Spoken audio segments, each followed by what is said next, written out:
So, Caro Emerald, how are you? I'm doing fine, thanks. So, have you been in London long? No, I arrived yesterday. I'm Yep. going to stay here for a couple of days. Yeah. So, have you got much planned while you're over here? Bit of promotional stuff, bit of shopping? Living up Well, the London shopping life? always. If I have time. This time I'm very lucky. I have a lot of promotional stuff to do, activities. I was on the This Morning show this Nice. morning.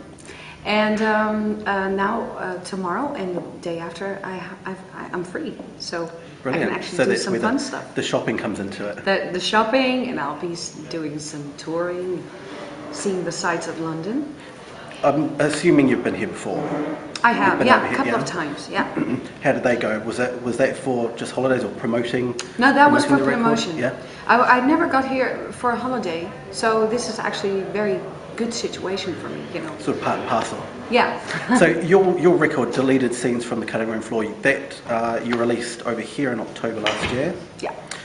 It came out quite considerably earlier back in your hometown. Why was there such a gap between Well, releasing it because over in the UK? that's a good question. Because for Dutch artists, it's already like a miracle to break in Holland. Yeah. So, and if you do, and people are even interested outside of Holland, that's already a really, really big step forward. So, we actually tried to do that in Holland first, and I'm still very flattered that we have so much good response internationally. But we didn't know up front, you know, we just Yeah. tried. So has the reception been good? Have you? Everywhere it's been Yeah. great. It's been great. Yes. Because the album actually spent a record 30 weeks, was it? In Yes. number one. It has. And topping Michael Jackson's Thriller. Yeah. You've got to be pretty chuffed with that. I'm sorry guys, you're really, really distracting me. Jongens, dit is echt heel afleidend. Oké. Maar je kunt wel, maar dan moet je daar gaan zitten, want je zit echt in mijn ogen. Oké, sorry. We can Sorry about It's that. absolutely fine. So your record, Deleted Scenes from the Cutting Room Floor, spent 30 weeks Yeah. at number one. It did. And it beat Michael Jackson's Thriller. Yeah. How did that feel? Well, you know, it's quite weird when you just start. You don't know anything about chart positions or how the music industry works. What is normal? I didn't know what was normal, you know.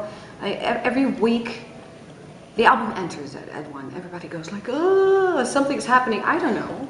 You know, I'm going like, okay, that's probably quite good. And it stays on number one.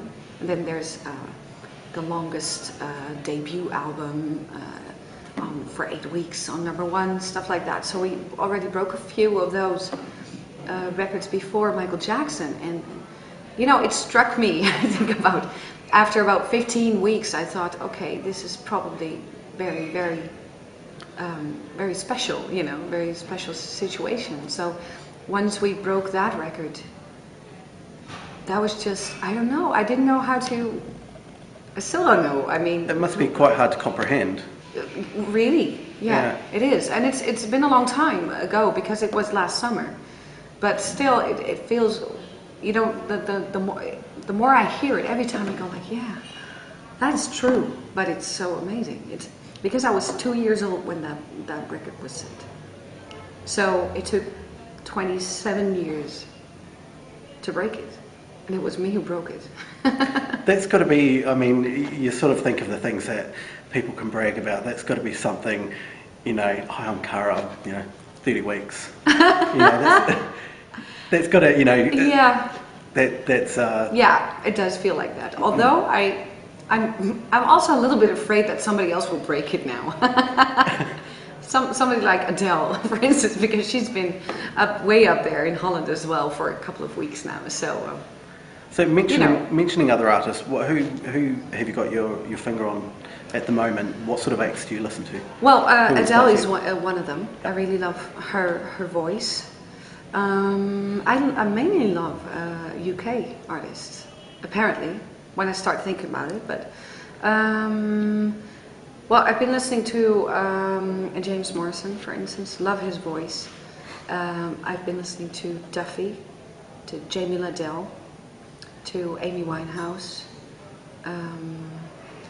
That sort of music, and I also obviously listen to old music. Because I was going to say, the record is quite swing. It's got a lot of Caribbean flavours in it. you know, there's a lot going on and it's very orchestral and big band. Yeah. Who inspired that? Was Who? that something that, you know, were those influences growing up? No, not at all. No? You would think that, wouldn't you? No, I was brought up with only classical music, so this was actually a coincidence. I did study jazz, so I got to listen to all the great jazz legends before, and I'm very experienced in big band music and stuff like that. So that comes quite natural to me, but I do listen to a lot of different styles of music, funky music, soul music, pop music. That is what I like, and also jazz music.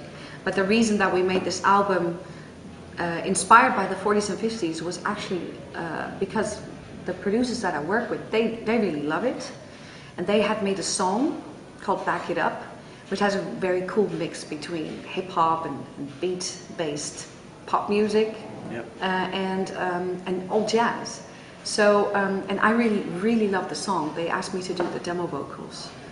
And I heard the song and I was like, okay, boom, this is the kind of music that I want to make. I really loved that crossover sound it had, and once we decided to work together and to release a song with my voice, we decided to make an album filled with the same sound, you know. That was a great direction to start with. So that is actually how we started, and then the guys really inspired me to go into this direction because they had listened to a lot of old vinyl records. You know, the dad of one of the songwriters has a basement filled with records, with old records. So it was quite fun. It was like an investigation as well as a creative process. So a realization that you loved all of these different genres and yeah, it's really nice because Bam, what we did, it may not always sound like that, but what we did is we took a lot of elements out of old music. We kind of borrowed the sound and tried to puzzle it into something new. You know, because we always start with producing the beats first. So you have a loop, like for 4 bars, there's a loop with just a little bit, like salt and pepper, you know, out of the 40s and 50s, and then you start building on that. And then it becomes more and more, and then suddenly it's like a pop song based on beats, based on 40s and 50s. It's really, I think it's a crazy mix. you can actually hear that because it shows that you're quite a versatile vocalist, and you know, oh, thanks. I hope so. You sort of put so much into the record that, you know, listeners get a lot out of it. Yeah, I know I do. But I used to sing a lot of jazz, and later on I focused more on pop. So, and I really love that mix. I don't think I could ever really be a jazz singer. I just love the mix so much, you know. And this is, for me, it's the perfect situation.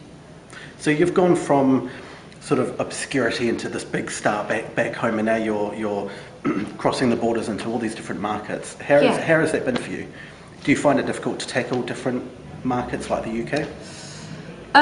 Well, to me, it's just one big trip, you know. It's like we have assigned with different labels in every country. So it's very exciting to meet a new team every time, and they know how to handle it.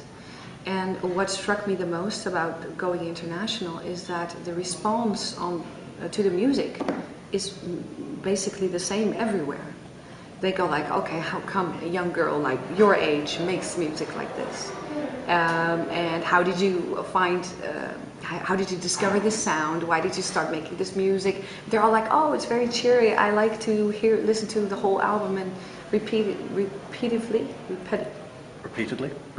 sorry. Yep. So the responses are about the same. Everybody gets really cheered up by the music. So the videos as well, I just want to touch briefly on that, because the videos of all the singles that you've released so far, they're all very colourful and very Hollywood. Yeah. Do you have much of a say in that? Do you like to throw your input and say, look, this is how I want to? No, well, the fun about this whole project is that it's really started in our living room, if you can say so. We just decided to make an album together. We didn't have any money. We didn't have a record label. We made the album. We figured out the style of it, the whole look of it ourselves. It was just me and the 2 producers. We thought of that, and the guys that I work with, they're extremely talented and creative, and they have many great ideas. We made we started a record label ourselves. So we started everything ourselves. And sorry, I just suddenly don't remember what the question was. The videos and the videos. Hollywood Sorry, aspect I of was it. I was going. Sorry, it's been a long day. I'm sorry.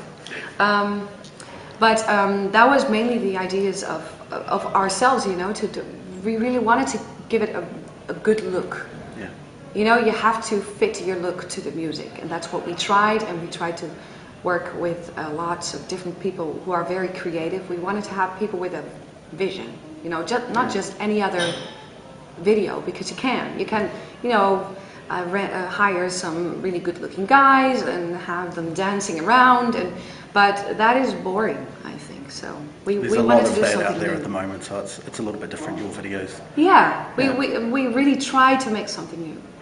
So will we get to see you live? Are we going to get to see you promote the I hope record so. over here? Yeah. There's no dates yet planned, but right now we're in the middle of the promotion, and we have to see where it leads. Yeah. Because, you know, you have to be flexible in your plans. So for right now, that's it, and we have some festivals planned in Europe, not right now in the UK, and some in Holland. But I wouldn't be surprised if we would do an English festival as well, if it's still possible. And later on this year, we'll try to do a European tour. So We hope so. yeah, we hope might to get come to here. see you over I'd here. love to. I'd love to. So last question, what's next? What have you got on your schedule next? This is actually what our schedule is.